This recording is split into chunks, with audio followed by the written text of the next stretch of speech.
الحمد لله رب العالمين والصلاة والسلام على رسوله الكريم وعلى آله وصحبه أجمعين وبعد. أعوذ بالله من الشيطان الرجيم. بسم الله الرحمن الرحيم. هل أتاك حديث الغاشية؟ سورة الغاشیہ، اس میں اللہ تعالیٰ نے ارشاد فرمایا حل کیا عطا کا آئی ہے آپ کے پاس حدیث الغاشیہ، ڈھانپ لینے والے کی خبر، یعنی قیامت. الغاشیہ یہ اس کا معنی ہوتا ہے ڈھانپ لینے والے یا چھا جانے والی، اور مراد ہے اس سے قیامت. تو اس کا یوں پھر ہم ترجمہ کر سکتے ہیں کہ کیا آپ کو قیامت کی خبر آپ کے پاس آئی ہے؟ وجوہن کچھ چہرے، وجوہن اس کا معنی کچھ چہرے بھی کیا جاتا ہے اور بہت سے چہرے یہ بھی اس کا ترجمہ کیا جاتا ہے. وجوہن کچھ چہرے، یومئذ اس دن، خاشعہ ذلیل ہوں گے. اور خاشعہ ایک معنی اس کا جھکا ہوا ہونا بھی ہے، تو یہ معنی بھی آپ کر سکتے ہیں کہ کچھ چہرے اس دن جھکے ہوئے ہوں گے ذلت کے مارے. عاملۃ ناصبہ، عاملہ عمل کرنے والے، ناصبہ تھک جانے والے، یعنی چہرے وہ ہیں جو عمل کر کر کے تھک جانے والے. تصلا نارن حامیہ، تصلا وہ داخل ہوں گے، نارن حامیہ بھڑکتی آگ میں. تسقا وہ پلائے جائیں گے، من عین آنیہ کھولتے ہوئے چشمے سے. عین، عین کا معنی چشمہ، عین آنکھ کو بھی کہتے ہیں اور عین چشمے کو بھی کہتے ہیں. آنیہ کھولتا ہوا، یعنی وہ چشمہ کہ جس کا پانی کھول رہا ہوگا اس پہ سے پلائے جائیں گے. لیس لہم طعام، لیس نہیں ہوگا، لہم ان کے لیے، طعام کھانا، الا مگر، من ضریع خاردار جھاڑی سے. یہ ضریع خاردار وہ جھاڑی جو بہت زیادہ زہریلی ہے. لا یسمن نہ وہ موٹا کرے گا، ولا یغنی اور نہ کام آئے گا، من جوع بھوک سے. یعنی وہ جو کھانا ان کو دیا جائے گا وہ کھانا اس سے نہ تو جسم پھلے پھولے گا اور نہ ہی وہ اس کے کھانا اس بھوک کو مٹائے گا. وجوہ کچھ چہرے، یومئذ اس دن، ناعمہ تر و تازہ ہوں گے، لسعیہا اپنی کوشش پر، راضیہ خوش ہوں گے. یعنی یہ وہ چہرے ہیں کہ جو انہوں نے دنیا میں جو کوشش کی اللہ کی عبادت اور اطاعت کے لیے، اس پر وہ خوش ہوں گے.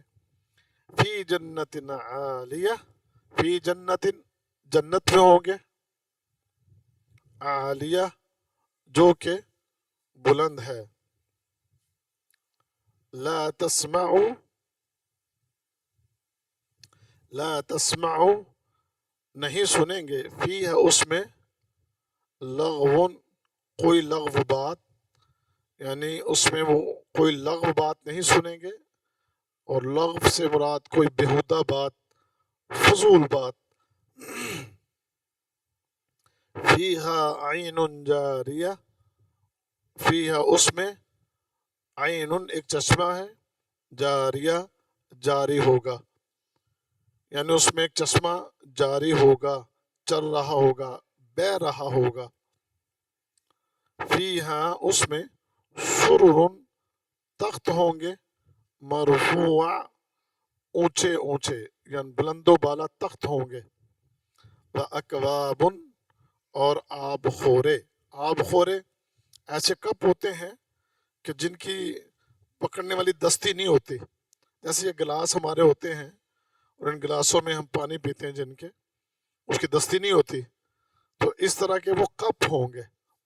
اقواب، یہ کوب انگلش میں کپ، اردو میں بھی آپ کپ بولتے ہیں. یہ اقواب کوب کی جمع. موضوع رکھے ہوں گے یعنی بڑے سلیقے کے ساتھ، جیسے کسی ڈیکوریشن پیسز کے طور پہ رکھے جاتے ہیں نا قرینے سے، ایسے رکھے ہوئے ہوں گے. پنمارق، اور گاؤ تکیے، مصفوفہ قطاروں میں لگے ہوں گے. یعنی جو تکیے ہیں وہ قطاروں میں جنتیوں کے لیے لگائے گئے ہوں گے. وزرابیو، اور مخملی قالین، یعنی مخمل کے قالین، مبثوثہ بچھے ہوئے ہوں گے. افلا، تو کیا نہیں، ینظرون وہ سب دیکھتے، الی الابل اونٹوں کی طرف، کیف خلقت کیسے وہ پیدا کیے گئے ہیں، والی السماء اور آسمان کی طرف، کیف رفعت کیسے وہ بلند کیے گئے، وإلی الجبال اور پہاڑ کی طرف، کیف نصبت کیسے وہ گاڑے گئے ہیں، وإلی الأرض اور زمین کی طرف، کیف سطحت کیسے وہ بچھائی گئی ہے. فذکر پس آپ نصیحت کریں، انما انت مذکر بے شک آپ نصیحت کرنے والے ہیں. لست علیہم بمسیطر نہیں ہیں آپ ان پر بمسیطر ہرگز کوئی داروغہ، یعنی وہ جو کسی کے اوپر مسلط کر دیا گیا ہو ڈنڈا دے کر کہ ڈنڈے کے زور پر آپ اس سے کام کروائیں، تو آپ وہ نہیں ہیں کہ جو آپ ان کے اوپر داروغہ ہوں کہ جن کو ڈنڈا پکڑا کے مسلط کر دیا گیا ہو ان پر. یہ آپ کی ڈیوٹی نہیں ہے. آپ کی ڈیوٹی صرف یہی ہے جو پچھلی آیت میں کہ آپ کے ذمہ ہے کہ آپ نصیحت کر دیں. الا من تولا و کفر مگر جس نے تولا روگردانی کی، و کفر اور کفر کیا، فیعذبہ اللہ تو اللہ اس کو عذاب دے گا، العذاب الاکبر بہت بڑا عذاب. ان بے شک الینا ہماری طرف، ایامہم ان کو لوٹ کر آنا ہے، ثم پھر ان علینا بے شک ان کا ہم پر ہے، حسابہم حساب یعنی ان کا پھر حساب ہمارے ذمہ ہے. یہ سورۃ الغاشیہ، اس صورت میں اللہ تعالیٰ نے اپنے پیارے نبی صلی اللہ علیہ وسلم سے خطاب فرمایا اور فرمایا کہ کیا آپ کو اس کی خبر پہنچی ہے کہ جو ڈھانپ لے گی چھا جائے گی، یعنی قیامت کا دن، کہ جس دن قیامت آئے گی تو قیامت جو ہے وہ چھا جائے گی ہر طرف اور پوری کائنات کو ڈھانپ لے گی. اور جب وہ دن آئے گا تو بہت سے چہرے ایسے ہوں گے کہ وجوہ، وہ چہرے یومئذ خاشعہ ذلت کے ساتھ جھکے ہوئے ہوں گے. عاملۃ ناصبہ یہ وہ لوگ نہیں ہیں کہ جنہوں نے کوئی نیکی نہیں کی، بلکہ انہوں نے بڑے نیک عمل کیے اور نیک عمل کر کر کے یہ تھک جایا کرتے تھے. اتنی نیکیاں ان لوگوں نے کی، لیکن ان کا انجام کیا ہے، تصلا نارا حامیہ کہ ان نیکیاں کر کر کے تھک جانے والوں کو جہنم کی آگ میں ڈال دیا جائے گا. اس کی کیا وجہ ہے؟ دیکھیں اس کی 3 بڑی وجہ ہیں. ان 3 میں سے اگر کوئی ایک وجہ بھی ہوئی تو پھر یہ نیکیاں کرنے والے، ان کی یہ نیکیاں ان کے کام نہیں آئیں گی. ایک وجہ تو یہ ہے کہ اگر ایک بندہ مشرک ہے، کافر ہے، تو مشرک اور کافر جتنی بھی نیکیاں کرتے رہیں، جتنا مرضی کو صدقات کریں، انسانیت کی خدمت کریں، آپ دیکھیں نا بعض کافر جو ہیں وہ کتنی نیکیاں کرتے ہیں، خاص کر انسانی خدمت کے. آپ نے وہ پڑھا ہوگا وہ جو سافٹ ویئر کا مالک ہے بل گیٹس جو ہے، اس نے اپنی 99% جو دولت ہے اس نے کہا میرے مرنے کے بعد وہ خیراتی اداروں کو دے دی جائے. اب کتنی بڑی نیکی ہے، کتنی بڑی نیکی، بلینز اور روپے یعنی ڈالر، تقریباً کوئی 100 ارب ڈالر سے بھی زیادہ اس کی دولت وہ بنتی ہے. 100 ارب ڈالر سے زیادہ رقم، اور آپ کے پاکستان کا ٹوٹل قرضہ 86 ارب ڈالر ہے، سمجھ گئے نا. تو اس نے کہا کہ میری جو دولت 100 ارب ڈالر سے زیادہ ہے، میں مروں تو میرے مرنے کے بعد میرے وارثین کو نہیں دینی، بلکہ یہ خیراتی اداروں کو دے دی جائے، یعنی لوگوں کی خدمت.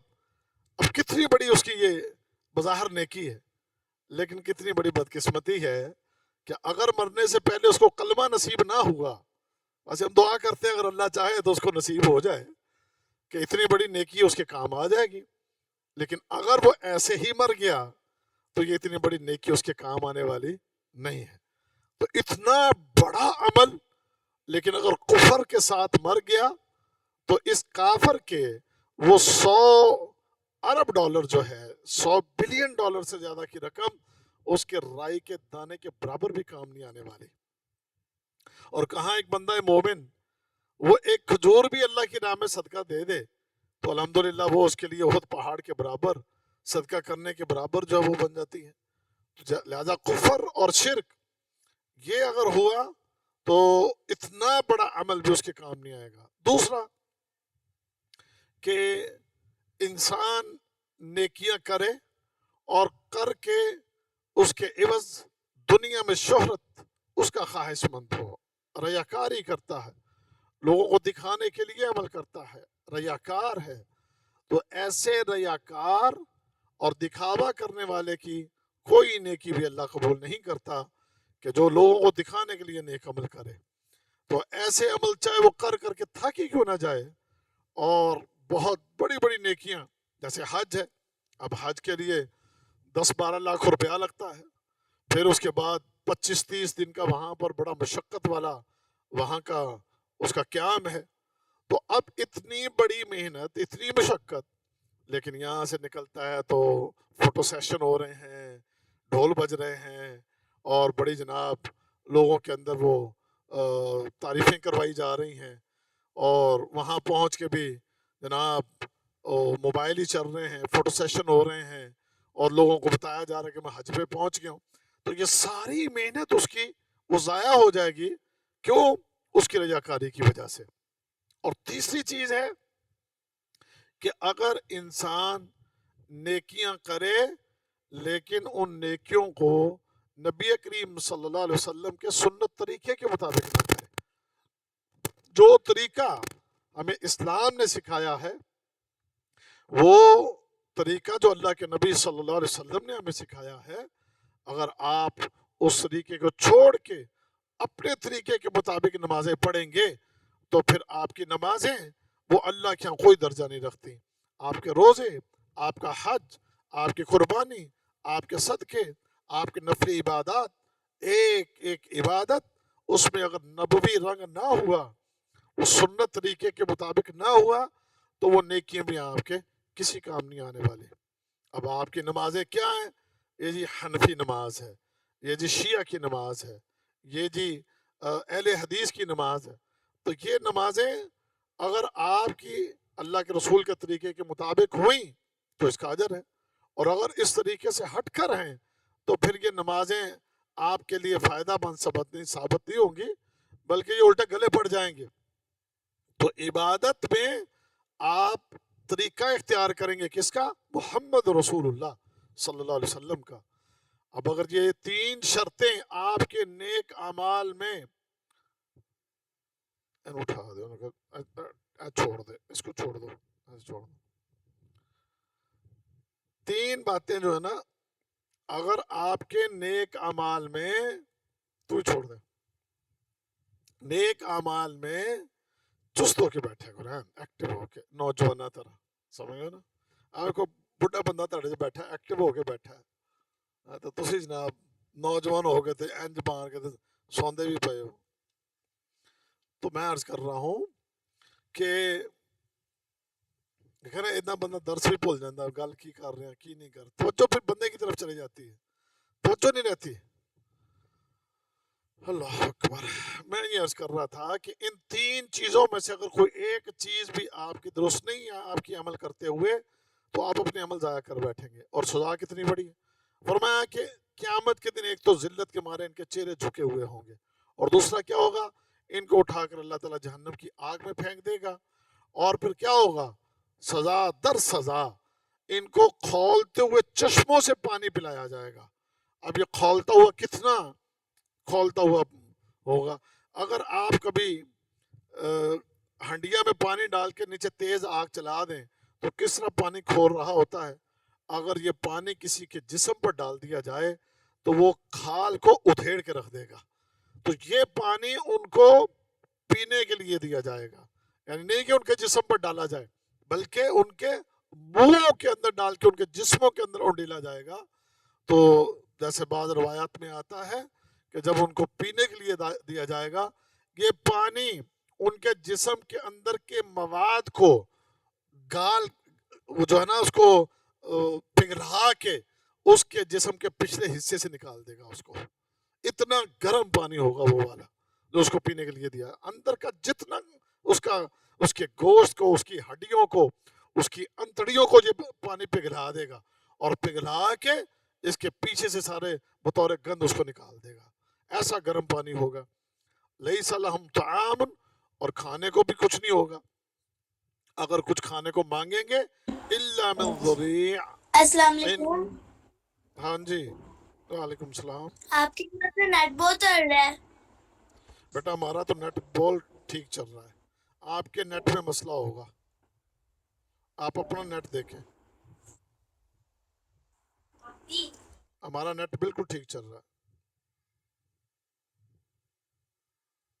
جی تو میں عرض کر رہا تھا کہ کھانے کے اندر وہ خاردار جھاڑیاں، اور یہ خاردار جھاڑیاں ایسی ہوں گی کہ جن میں سے کانٹے، ان کی شاخوں کے ساتھ کانٹے لگے ہوئے ہوں گے، اور دوسرا اتنا زہریلا اس کا ذائقہ ہوگا کہ اگر جیسے بعض روایات میں ہے اس ذریع کے ایک چھوٹے سے حصے کو اگر زمین کے اوپر پھینک دیا جائے، چھوٹے سے حصے کو، سارے کو نہیں، تھوڑا ایسا، تو پوری زمین کی زراعت جو ہے تباہ ہو جائے، پوری زمین کی معیشت تباہ ہو جائے۔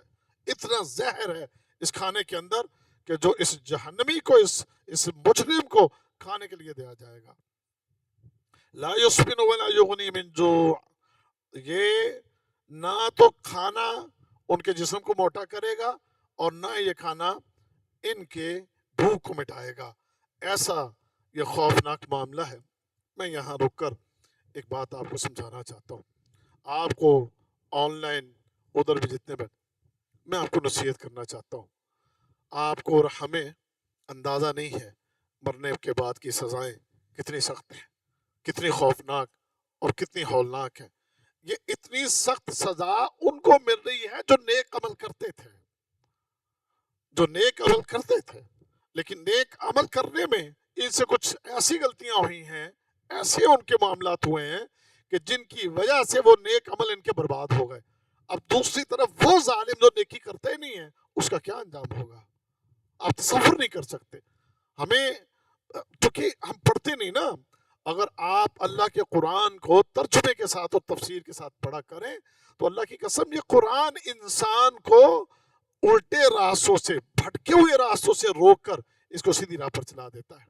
آخر کیسے ہوا کہ جب محمد رسول اللہ صلی اللہ علیہ وسلم اس کتاب کو لائے، اس کتاب کو لوگوں کو سنایا، اس سے پہلے معاشرہ اتنا گندا تھا، اتنی بدی تھی، اتنا جرم تھے کہ یہ زمین فساد سے اور برائیوں سے بھر چکی تھی، لیکن جو ہی آپ نے یہ قرآن کے ذریعے ان کی تربیت کی تو ایسے پاکیزہ اور قدسی لوگ اور ایسی مقدس ہستیاں پیدا ہوئیں کہ کسی گناہ کی طرف آنکھ اٹھا کے بھی نہیں دیکھتے تھے۔ تو یہ قرآن چونکہ آج ہم پڑھتے نہیں ہیں، ہم اس میں غور بھی نہیں کرتے، تو یہ سزائیں پڑھ کے انسان کے رونگٹے کھڑے ہو جاتے ہیں۔ کبھی میں آپ کو جہنمیوں کی سزا پڑھ کے سناؤں گا کبھی، کیونکہ یہ وقت اتنا نہیں ہوتا، اتنے وقت میں اس کی ڈیٹیل میں نہیں جاتا۔ کبھی آپ کو ہم جہنم سنائیں گے قرآن سے، اور نبی کریم صلی اللہ علیہ وسلم کی حدیث سے ذرا جہنم کو کبھی آپ سنیے گا تو انسان جو ہے وہ اس دنیا کی زندگی سے بالکل جو ہے نا اس کی توجہ ہٹ جاتی ہے اور پھر اس کو فکر لگ جاتی ہے کہ میں اپنی آخرت کو سنوار لوں. اور ایسی اب جنت ہے، جیسے آگے اب جنت کی باتیں ہونے لگی ہیں وہ بھی سن لیجئے. اللہ تعالیٰ فرماتے ہیں وجوہ یومئذ ناعمہ، کچھ چہرے یا بہت سے چہرے ایسے ہوں گے جو تر و تازہ ہوں گے، لسعیہا راضیہ، اپنی کوشش پر خوش ہوں گے، فی جنت عالیہ، جنت کے اندر بلند ہوں گے، لا تسمع فیہا لاغیہ، وہ اس میں کوئی لغو بات بےہودہ بات نہیں سنیں گے، فیہا عین جاریہ، اس کے اندر چشمہ جاری ہوگا، فیہا سرر مرفوعہ، اونچے اونچے تخت ہوں گے، وَأَكْوَابٌ مَوْضُوعَةٌ، اور بڑے کرینے کے ساتھ رکھے ہوئے وہاں پر آب خورے اور پینے کے برتن ہوں گے، وَنَمَارِقُ مَصْفُوفَةٌ، اور تکیے رکھے ہوں گے قطاروں میں، وَزَرَابِيُّ مَبْثُوثَةٌ، اور بچھے ہوئے قالین ہوں گے. اب اس کی بھی دیکھیں آپ، اگر سنیے اور توجہ کیجئے، اگر مرنے کے بعد انسان کے گناہوں کی وجہ سے اور انسان کی نافرمانیوں کی وجہ سے وہاں پر اگر سزائیں بہت سخت ہیں، اگر آپ نے فرما برداری اختیار کر لی، آپ نے اپنے اللہ کی راہ کو اختیار کر لیا، آپ نے اپنے اللہ کے حکم کے مطابق اپنی زندگیوں کو بسر کیا، آپ نے اپنی خواہشات کو اللہ کے لیے قربان کیا. خواہشات، سنو ادھر، خواہشات، نیند ایک خواہش ہے، اس کو قربان کرنا ہے نماز کے لیے. مال خواہش ہے، مال اللہ کی رضا کے لیے حلال کمانا ہے، حرام نہیں کمانا ہے. آپ کی تجارت، ایک طرف نماز، تجارت چھوڑنی ہے، نماز پڑھنی ہے، سمجھ گئے نا. یہ خواہشات، چھوٹی چھوٹی خواہشات، صرف اور صرف سنو سنو 60 سال، 65 سال، 70 سال، بس یہ محدود وقت ہے آپ کے پاس. اونلی لمیٹڈ ٹائم، بڑا لمیٹڈ ٹائم آپ کے پاس. اتنے سے لمیٹڈ ٹائم کے لیے اپنے آپ کو کنٹرول کر لو اور اپنے آپ کو قابو کر لو، اور یہ ایک مجاہدہ اور یہ ایک تھوڑی سی کوشش آپ کر لو. نتیجہ کیا ہے؟ اللہ کی قسم نتیجہ بہت ہی اعلیٰ ہے، اتنا اعلیٰ، اتنا اعلیٰ کہ ہم اس کو بیان کرنے لگیں تو اس کی حقیقت کو کتنا بھی خوبصورت کر کے بیان کر لیں اور کتنا بھی اونچا اور بلند کر کے بیان کر لیں، ہم اس کی حقیقت کو صحیح معنوں میں آپ کے سامنے واضح کر ہی نہیں سکتے. کیونکہ اللہ کے نبی نے فرمایا، اللہ نے اہل جنت کے لیے جو وہاں پر تیار کر رکھا ہے، ایسا کبھی دنیا میں کسی آنکھ نے دیکھا ہی نہیں، ایسا کبھی کسی کان نے سنا ہی نہیں، اور ایسی خوبصورتی اور ایسی کمال چیز کے لیے کبھی دل میں کتنا ہی کسی چیز کو بہترین خیال کر سکتے ہو، کر لو. وہ فلاں جگہ اتنی خوبصورت ہوگی، اتنی پیاری ہوگی، اتنی زبردست ہوگی، سوچ لو سوچ لو، لیکن تمہارے دل میں اس کے برابر وہ جگہ جو ہے تم اس کو سوچ ہی نہیں سکتے کہ وہ کتنی کمال جگہ ہے، کتنی کمال جگہ ہے.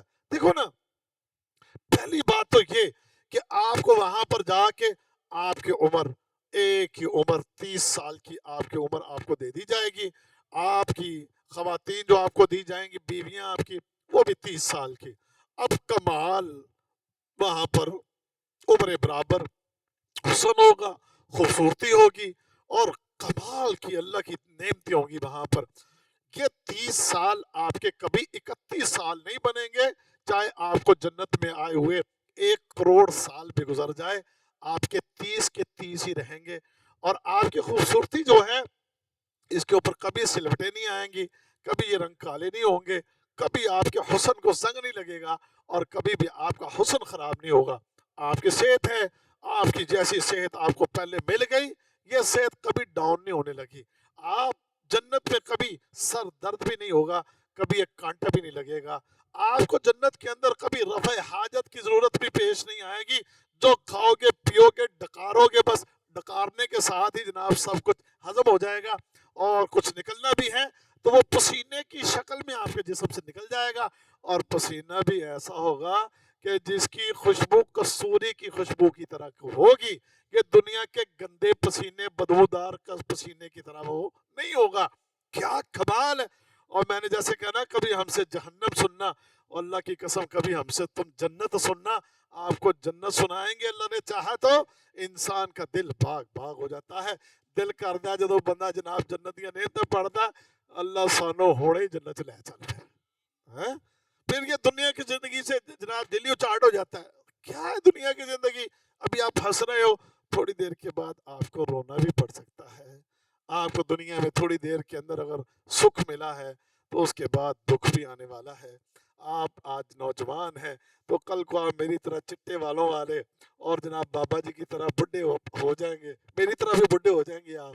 تو ہمارے یہ جوانیاں بڑھاپوں میں، آپ کی جوانیاں کل کو یہ عمر، یہ بابا بڈھا آپ کے سامنے بیٹھا ہے تو وہ بھی بابا جی ہیں، میں بھی بابا جی ہوں، اے بھی بابا جی ہے، یہ ہم تینوں بزرگ آپ کے سامنے بیٹھے. یہ جوان کبھی ہم بھی ایسے ہی جوان تھے، کبھی ہم بھی جناب ایسے ہی تھے، لیکن یہ ہمیشہ رہنے والا نہیں. لیکن وہاں آپ کی جوانی کو کچھ بھی نہیں ہونے لگا، ہمیشہ کے لیے آپ وہاں پر جوان رہیں گے. اور پھر اس کے بعد نبی کریم صلی اللہ علیہ وسلم نے فرمایا، واللہ کیا کمال بات ہے، فرمایا کہ وہاں کی جو آپ کی بیوی ہوگی نا، اس کا جو دوپٹہ ہے نا، اس کا دوپٹہ، اس کے دوپٹے کی خوشبو اگر صرف اور صرف دنیا میں ایک دفعہ صرف لہرا دیا جائے، اس کے دوپٹے کو صرف ایک دفعہ لہرا دیا جائے، پوری دنیا کا مشرق سے لے کر مغرب تک، شمال سے لے کر جنوب تک ساری زمین اس خوشبو سے معطر ہو جائے گی اور دنیا کی ساری بدبو ختم ہو جائے. صرف ایک عورت کے ایک دوپٹے کے ساتھ یہ حالت اور کیفیت ہوگی. اور ایک حدیث میں آپ نے فرمایا یہ ناخن کے برابر جگہ اگر جنت سے نیچے زمین کی طرف کھول دی جائے، ناخن کے برابر، سمجھ گئے نا؟ اور سورج کتنا بڑا ہے تو یہ جا کر کہیں پھر روشن ہوتا ہے، اور وہ بھی زمین کا کچھ حصہ روشن کرتا ہے، پھر بعد میں کہیں اور جا کے روشن کرتا ہے. لیکن فرمایا اگر صرف جنت میں سے ایک ناخن کے برابر جگہ کھول دی جائے تو وہ روشنی اتنی ہے، اس کا نور اتنا ہے کہ تمام کی تمام دنیا ایک ہی وقت کے اندر ساری روشن ہو جائے. کتنی کمال چاہیے. اچھا ہوں دیکھو بندے دی ساری زور ہے 5 مرلے دے مکانہ لئی، 10 مرلے دے مکانہ لئی، اور دنیا دی اس دولت نہیں جڑی آنی تے چلی جانی. سمجھ گئے نا؟ نیند جڑی تھوڑی دیر دی ہیڑی ہے تو اس بعد پھر اٹھنا ہی پینا. اس کے لیے انسان پورا زور لگائے ہوئے ہے، اور اتنی بڑی جو نعمت ہے اس کا اس کو کچھ اندازہ ہی نہیں ہے. تو یہاں اللہ نے کچھ نعمتوں کا تذکرہ کیا ہے.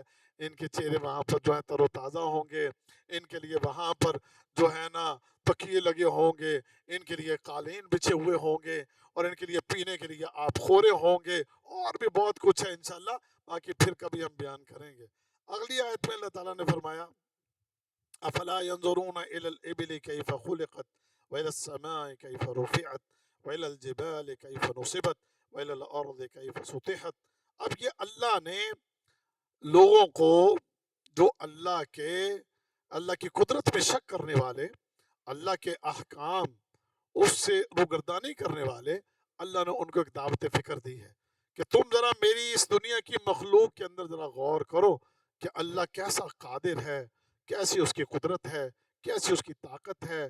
وہ جو چاہے، جیسے چاہے، جب چاہے، وہ اسی طرح کرنے پر پوری قدرت رکھتا ہے. اور ایسی ایسی کمال چیزیں اس نے ایجاد پیدا کر دی، تخلیق کر دی کہ جس کو دیکھ کر انسان ایک تعجب کے اندر مبتلا ہو جاتا ہے. ان میں سے اللہ نے ایک جانور کا نام لیا. جانور کون سا؟ فرمایا کہ افلا ينظرون الى الابل كيف خلقت. تم نے کبھی اونٹ نہیں دیکھا کہ کیسے اللہ نے اس کی تخلیق کی ہے؟ کیا اس کی تخلیق، کتنی لمبی اس کی گردن ہے، سمجھ گے نا؟ کیسے اس کے پاؤں ہیں، کیسا اس کا بطن ہے، کیسا اس کا جسم. بھائی کئی ہفتے گزر جائیں تو اس کو پانی کی ضرورت نہیں ہوتی. کئی ہفتے گزر جائیں تو اس کو بغیر پانی کے جناب چل رہا، وہ پانی پی کے سٹور کر لیتا ہے، اور اسی سٹور کیے ہوئے اندر کے پانی سے ہی اپنے جو ہے نا وہ اس پیاس کو بجھاتا رہتا ہے. ہفتہ گزر جائے، 2 ہفتے گزر جائیں، اس کو کوئی پرواہ نہیں ہے. تو یہ ایک آپ کے سوچنے کے لیے دیکھو اللہ نے کیا مخلوق بنائی ہے. ریگستانوں کے اندر سفر، آپ کو ریگستان میں سفر کرتے ہوئے تھوڑی تھوڑی جگہوں پر گرمی کے اندر آپ کو پانی کی ضرورت پیش آئے گی. لیکن وہ اونٹ جو ہے وہ لمبا سفر کر رہا ہے، گرمی میں سفر کر رہا ہے، ریت کے اوپر چل رہا ہے، ریگستان میں چل رہا ہے، لیکن آپ کے لیے جناب کہیں پر بھی وہ نہیں کھڑا ہوتا کہ اس کو پانی کی پیاس لگ گئی ہے، پانی کی ضرورت ہے. نہیں، آپ دیکھیے یہ اللہ کی کیا کمال، جاندار چیز ہے. آپ بھی جاندار ہیں، وہ بھی جاندار ہے. آپ کو تھوڑے تھوڑے وقفے کے بعد ریگستان میں سفر کرتے ہوئے پانی پینے کی حاجت پیش آ رہی ہے، لیکن وہ کہتا ہے میں نے کوئی پانی دی لوڑ کوئی نہیں ہے، میرے رب نے میرے اندر ہی ایک خزانہ، میرے اندر ہی میرے رب نے ایک سٹور بنایا ہوا ہے، میں ادھر سے اپنی پیاس بجاتا رہوں۔ اور بھی کئی چیزیں اونٹ کے اندر، لیکن وقت نہیں کہ ہم اس کی تفصیل کو بیان کریں۔ تو یہ ایک اللہ کی مخلوق، اس میں غور کرو کہ اللہ کی کیسی نشانی ہے۔ پھر اس کے بعد جو ہے وَإِلَى السَّمَاءِ كَيْفَ رُفِعَتْ، آسمان دیکھو کیسے اللہ نے بلند کر دیا، یہ بھی اللہ کی ایک بہت بڑی قدرت، بہت بڑی مخلوق ہے، اور ایسی مخلوق ہے جس کو اللہ نے بغیر عمد ترونہا، آسمانوں کو تم دیکھتے ہو کہ وہ بغیر ستونوں کے آسمان کھڑا ہے، اور کتنی بڑی مخلوق کہ جہاں تک تمہاری نظر جائے یہ آسمان ختم ہی نہیں ہوتا، بہت بڑی مخلوق ہے۔ اس کے بعد پہاڑ ہیں، تو پہاڑوں کو دیکھو کہ اللہ نے کیسے ان کو زمین میں نصب کر دیا ہے۔ پہاڑ اگر زمین کے اوپر 2 فٹ جو ہے نا 2000 فٹ ہے، تو یہ زمین کے نیچے کو 15-20 ہزار فٹ نیچے گیا ہوا ہے، یہ بھی اللہ رب العزت کی بڑی کمال قدرت ہے۔ پھر وَإِلَى الْأَرْضِ كَيْفَ سُطِحَتْ، اور زمین کو دیکھو کیسے اللہ نے بچھائی ہوئی ہے۔ تو یہ ساری اللہ کی تمہارے لیے نشانیاں ہیں۔ وہ لوگ خاص کر اس میں غور کریں جو مرنے کے بعد دوبارہ زندہ ہونے کے عقیدے کو نہیں مانتے اور اس بات پہ تعجب کرتے ہیں کہ مرنے کے بعد کیسے زندہ ہوں گے، ان کے لیے خاص کر اس کے اندر بڑا درس ہے کہ اللہ جب ایسی چیزیں تخلیق کرنے پر قدرت رکھتا ہے تو اللہ لوگوں کو مار کے دوبارہ زندہ کرنے پر بھی پوری قدرت رکھتا ہے۔ پھر فرمایا فَذَكِّرْ إِنَّمَا أَنْتَ مُذَكِّرٌ لَسْتَ عَلَيْهِم بِمُسَيْطِرٍ إِلَّا مَنْ تَوَلَّىٰ وَكَفَرَ، فرمایا آپ کے ذمہ کیا ہے، آپ نے نصیحت کرنا ہے۔ آپ کو ہم نے یہ نہیں کہا کہ ڈنڈے کے زور پر آپ ان سے کہیں کہ مسلمان ہو جاؤ اور اسلام قبول کر لو اور تم کفر کو چھوڑ دو، نہیں، آپ نے کیا کرنا ہے، آپ نے نصیحت کرنا ہے۔ اور یہ بات بھی سمجھ لیجئے، یہ قاعدہ کافروں کے لیے ہے، مومنوں اور مسلمانوں کے لیے اگر یہ کہیں بھی کوئی غلطی کریں گے تو ان کے لیے باقاعدہ شریعت نے سزائیں مقرر کی ہیں۔ یہ کافر ہے تو کافر کو ہم ڈنڈے کے زور پر نماز نہیں پڑھائیں گے، اس کو کہیں گے نہیں بھائی تم تین داس دیں گے اسلام قبول کر نماز پڑھ، لیکن یہ جناب پتر 10 سال دا ہو گیا نہیں پڑھتا تو انہوں ڈنڈے کے زور نہ پڑھاواں گے ایسے انشاءاللہ، سمجھ گئے نا، یہ اور چیز۔ لہذا آپ کو ان کفار کے اوپر کوئی ایسے مسلط نہیں کیا گیا کہ آپ جبراً ان سے اسلام قبول کروائیں اور اسلام کے احکام پر عمل کروائیں، آپ نے ان کو نصیحت کرنی، آپ کی نصیحت مان گے تو ٹھیک، اگر انہوں نے اس نصیحت پر عمل نہ کیا الا من تولی وکفر، اور اگر انہوں نے منہ پھیرا اور کفر کیا فیعذبہ اللہ العذاب الاکبر، اللہ ان کو پھر بہت بڑا عذاب دے گا، اللہ ان کو پھر بہت بڑا عذاب دے گا۔ ان الینا ایابہم، بے شک ان کا ہماری طرف لوٹنا ہے، ثم ان علینا حسابہم، پھر ہمارے ہی ذمہ ان کا حساب ہے۔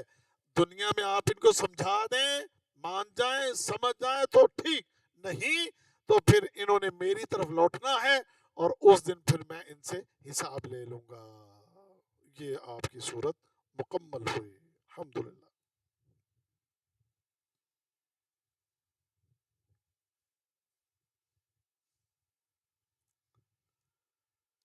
ہاں جی، دو کو عربی میں کیا کہتے ہیں؟ دو، اثنان۔ تین کو عربی میں کیا کہتے ہیں؟ ثلاثہ۔ چار کو، تینوں تو عجیب ایسے ہی آندی ہے، 5 کو، 6 کو، 10 کو، انہیں اگلا عادت دیکھ لیا سی گا، اگر اسی ٹیچر ہے یار، آپ نے اگلا عادت دیکھ لیا تھا نا، انہوں پتا سی گا پھر اگلا بندہ نال اگلا لفظ دیکھتا جائے گا، میں اس کو اوپر چھال مار کے جاواں گا۔ ایسے ہی ہوتا ہے، آخر ہم پڑھاتے ہیں، 25 سال ہو گئے پڑھاتے ہوئے مجھے جناب، ہاں جی، میں نے آپ کو دیکھ لیا تھا کہ آپ نقل مار رہے ہیں، اس لیے میں نے اس سے چھلانگ مار کے اگلا لفظ آپ سے پوچھا۔ جناب تین تین تین تین ثلاثہ، او بچی آپ سے میں نے پوچھے نہیں ہے، ثلاثہ آپ سے پوچھوں گا پھر بتانا جی۔ 5، ہاں داؤد 7، داؤد 7، 8، 8، 7 7 7 7 ਦੱਸੋ ਕਹਿੰਦੇ 7 ਬਾਬਾ ਜੀ ਦਾ ਕੰਮ ਦੇਖੋ ਤੁਸੀਂ ਤੂੰ ਦੇਖ ਲਿਆ ਹੱਥੋਂ ਨਕਲ ਮਾਰ ਲਈ ਹੈ ਤੂੰ ਮੈਨੂੰ ਕੀ ਸਮਝਦਾ